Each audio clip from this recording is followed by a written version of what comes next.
एक बार नारद जी पृथ्वी पर घूमते हुए पृथ्वी पर मनुष्यों को नाना प्रकार की व्याधियों में जकड़ा हुआ देखकर बहुत ही ज़्यादा दुखी हुए और विचार करने लगे, इस पीड़ित मानवता को किस प्रकार दुखों से मुक्ति दिलानी चाहिए। जब हर तरह से विचार करने पर उन्हें कोई भी युक्ति नहीं सूझी, तो भगवान नारायण हरि का ध्यान करते हुए मुंह से नारायण नारायण का घोष करते हुए क्षीर सागर की ओर प्रस्थान किया। वहां पहुंचकर देखते हैं कि भगवान श्री हरि शेष शैया पर मंद मंद मुस्कुराते हुए शयन कर रहे हैं तथा लक्ष्मी जी उनके पांव दबा रही हैं। यह देखकर नारद जी ने तुरंत साष्टांग प्रणाम किया, स्तुति करने लगे। हे नारायण, आप हर समय अपने भक्तों की रक्षा व पालन करते हैं। आपकी कृपा के बिना एक पत्ता भी नहीं हिल सकता। आप ही जगत में उत्पत्ति और प्रलय के मूल कारण हैं। आप हर प्रकार से सामर्थ हैं। यह सुनकर भगवान श्री हरि ने मुस्कुराते हुए कहा, पधारिए देवर्षि, आज बहुत दिनों में दर्शन दिए, कहीं ये सब सकुशल तो है। पृथ्वी पर आपका चक्कर लगता ही रहता है, कुछ वहाँ के भी हाल सुनाइए। वहाँ पर लोग किस प्रकार अपना समय व्यतीत करते हैं। इतना सुन नारद जी बोले, हे माधव, हे जनार्दन, हे श्री हरि, हे स्वामी, मृत्यु लोक में मानव बहुत दुख भोग रहे हैं। उनके कष्टों को देखकर तो मैं क्या, मेरी आत्मा भी रो रही है। हे प्रभु, कोई ऐसा सरल उपाय बताएं जिसके कारण से मनुष्य दुखों से छूट सके और उनकी सभी मनोकामनाएं पूर्ण हो सके। देवर्षि नारद जी ने इन पवित्र वचनों को सुनकर भगवान श्री हरि बोले, हे नारद, जो आपको धन्य है, जो आप दूसरों के उपकार के लिए ही विचार मन में रखते हैं, इसलिए आज आपको एक पवित्र व्रत कथा, श्री शरद पूर्णिमा व्रत कथा सुनाता हूँ, जिसके करने से स्त्रियों की हर प्रकार की मनोकामनाएं पूर्ण होंगी। वो अंत में मेरे लोक की प्राप्ति होगी, इसमें कोई भी संदेह नहीं है। पूर्व में यह कथा ब्रह्मा जी से सूर्य नहीं कही थी, सो ध्यान से सुनो और सुख, वैभव, संतति, सुख की प्राप्ति करो। प्राचीन काल में एक ब्राह्मण की ब्राह्मणी शरद पूनम का व्रत विधि विधान से खीर बनाकर किया करती थी। वह उस दिन 5 सेर दूध की खीर बनाती, उसमें किशमिश, बादाम, सभी चीजें डालकर खूब सुंदर खीर बनाकर भगवान श्री हरि का भोग लगाती। अड़ोसी पड़ोसी रिश्तेदार सब में खीर का प्रसाद बांटती। रात्रि में चंद्रमा की रोशनी में भगवान का घी खांड का भोग लगाती। भगवान की मूर्ति का बहुत बढ़िया ढंग से श्रृंगार करती। श्वेत वस्त्र, मुकुट, श्वेत हार इत्यादि पहनाकर चंद्रमा की धवल रोशनी में उन्हें विराजमान करती। कीर्तन करती, भजन करती, ठाकुर जी के तरह के लाड़ लड़ाती। उसके व्रत के प्रभाव से उसके खीर व जो घी खांड के पात्र सोने के हो जाते। जब वह बात साहूकारनी को मालूम हुई तो उसे बहुत दुख व जलन हुई कि देखो, इसके वो सारे बर्तन सोने के हो जाते हैं।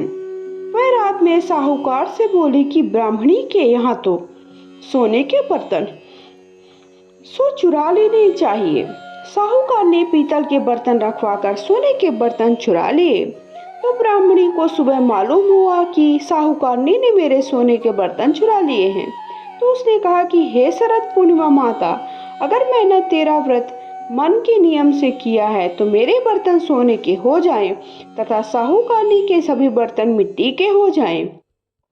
ऐसा कहने के साथ ही हुआ कि साहूकारनी के घर के पीतल तांबे के सब बर्तन मिट्टी के हो गए। अब तो साहूकार और साहूकारनी बहुत दुखी हुए। रोते धोते ब्रह्मा जी के शरण में पहुंचे। जाकर ब्रह्मा जी के पैर पकड़ लिए और अपने किए की माफी मांगने लगे। फिर साहूकारनी ने ब्राह्मणी से पूछा कि हे माता, आप कौन सा व्रत करती हैं जिसके प्रभाव से बर्तन सोने के हो जाते हैं? तब ब्राह्मणी बोली, मैं शरद पूर्णिमा का व्रत करती हूँ, उसी के प्रभाव से ये सब हो रहा है। साहूकारनी बोली, यह व्रत किस प्रकार किया जाता, क्या नियम है, उल्लेख करके मुझे बताएं। ब्राह्मणी बोली, सब तरह से घर वो अपनी सफाई करे, श्वेत वस्त्र धारण कर ठाकुर जी के भजन पूजन में मन लगावे, शेर दूध की खीर बनावे, ठाकुर जी को भोग लगाकर 4 हिस्से बांट दे, एक हिस्सा ब्राह्मण को, एक हिस्सा पड़ोसी के बालक को दे, एक हिस्सा गाय को दे, एक हिस्सा स्वयं भोजन करे, काठ के पाटे पर 1 लोटा जल भर कर रख दे, दीपक जलाए, रोली से पटे पर स्वस्तिक बना, चावल और रोली से पूजा कर दक्षिणा चढ़ावे, चंद्रमा निकलने पर लोटे का जल चंद्रमा का अर्घ दे, फिर रोली चावल चंद्रमा और की ओर उछाल दे, हाथ जोड़कर नमस्कार करें, मन ही मन अपनी मनोकामना को दोहराएं, फिर अपने हिस्से की खीर को भोजन करें। इस विधान से सुनकर साहूकारनी बहुत खुश हो तभी से व्रत को शुरू कर दिया। व्रत के करते ही 2 कन्या रत्न प्राप्त हुए। बड़ी पुत्री का नाम सुमित्रा, छोटी का नाम सुनीता। दोनों बालकपन से धार्मिक कार्यों में अधिक ध्यान रखती। दोनों व्रत का एक फर्क था, सुमित्रा विधि विधान से नियम से व्रत करती, सुनीता विधि व्रत समापन कर देती भी, लेकिन व्रत को बीच में छोड़कर व्रत का समापन कर दिया करती। सुमित्रा जो पूरा व्रत रखती उसके सुंदर दीर्घायु संतान उत्पन्न हुई। सुनीता के व्रत खंडन के कारण उसके पुत्र जन्म लेने के पश्चात कुछ दिन जीवित रहने के बाद मर जाते। इस कारण सुनीता दुखी हो जाती। एक दिन सुनीता ने ज्योतिषी को बुलाकर पूछा, मेरी संतानें जन्म लेने के पश्चात कुछ समय जीवित रहने के बाद ही मर जाती हैं, इसका कोई उपाय बताएं, दुख दूर करे। ऐसा इसलिए, तब ज्योतिष ने कहा, ऐसा इसलिए होता है कि तुम शरद पूर्णिमा का अधूरा व्रत रखती हो। व्रत अधूरा रखने का तुम्हारे संतानें मृत्यु को प्राप्त होती है, तब अपनी बड़ी बहन सुमित्रा को बुला कर लाओ, उसके स्पर्श से तुम्हारी संतान अवश्य जीवित हो जाएगी। क्योंकि वह शरद पूर्णिमा का व्रत पूरे भक्ति भाव से करती है। इतना कहकर वह ज्योतिष चले गए। पीछे सुनीता पुत्र वियोग के कारण यह बात भूल गई। हर वर्ष की तरह शरद पूनम आई। सुनीता ने विधि पूर्वक व्रत किया, लेकिन व्रत में कुछ कमी होने के कारण उसका जो पुत्र था मर गया था, तो उसने मृत्यु पुत्र को पटे पर सुला दिया, जिस पर वह शरद पूनम का पूजन किया करती थी। लेकिन ईश्वर की गतिविधि को कौन जानता। उसकी बड़ी बहन सुमित्रा अचानक उसके घर पर आ गई और सुमित्रा के लहंगे का छोर मृत पुत्र को स्पर्श कर गया। जैसे स्पर्श हुआ, पुत्र जीवित हो उठा।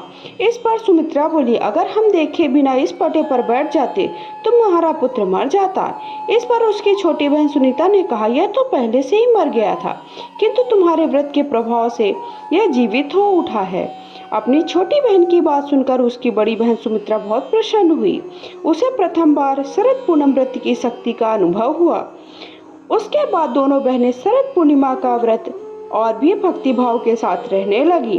अपने सगे संबंधियों और पड़ोस के लोगों को भी व्रत करने का विधि विधान बताने लगी। इस व्रत को करने से लोगों की मनोकामनाएं पूर्ण होने लगती हैं, श्रद्धा भगवान के प्रति बढ़ जाती है। जय हो लक्ष्मी नारायण की, जय हो चंद्रदेव की। जैसे आपने सुनीता की इच्छा को पूर्ण किया, वैसे आपका व्रत रखने वाले सभी की मनोकामनाएं को पूर्ण करना, सभी के दुखों को दूर करना। जय हो शरद पूर्णिमा माता की। तो इस तरह से शरद पूर्णिमा की व्रत की कथा मैंने आप सबको सुना दी है। पूजा कैसे करनी है, पूजा का वीडियो मैंने चैनल पे अपलोड कर दिया है। अभी मैं पूजा करते हुए आप सबको व्रत की कथा भी सुना दी है। व्रत कब रखना है, व्रत की सही विधि क्या है, चंद्रमा का पूजन कैसे करना है, सारी जानकारी आप सबको चैनल पे मिल जाएगी। साथ ही साथ जल्दी आप सबको करवा चौथ से जुड़ी सारी जानकारी प्राप्त हो जाएगी। तो आई होप आप सभी को सारी जानकारी मिल। तो अभी तक आपने मेरे चैनल को सब्सक्राइब नहीं किया तो प्लीज़ चैनल को सब्सक्राइब कर लीजिए। कमेंट बॉक्स में जा करके जय हो लक्ष्मी नारायण की या हर हर महादेव अवश्य लिखिएगा। वीडियो को सबके साथ शेयर करिएगा और साथ ही साथ कमेंट बॉक्स में जाकर के हर हर महादेव लिख करके आप मुझे इंस्टा फॉलो कर सकते हैं। इंस्टा की आईडी आप सबको स्क्रीन पर मेंशन कर दूंगी। तो बोलिए जय हो लक्ष्मी नारायण के हर हर महादेव।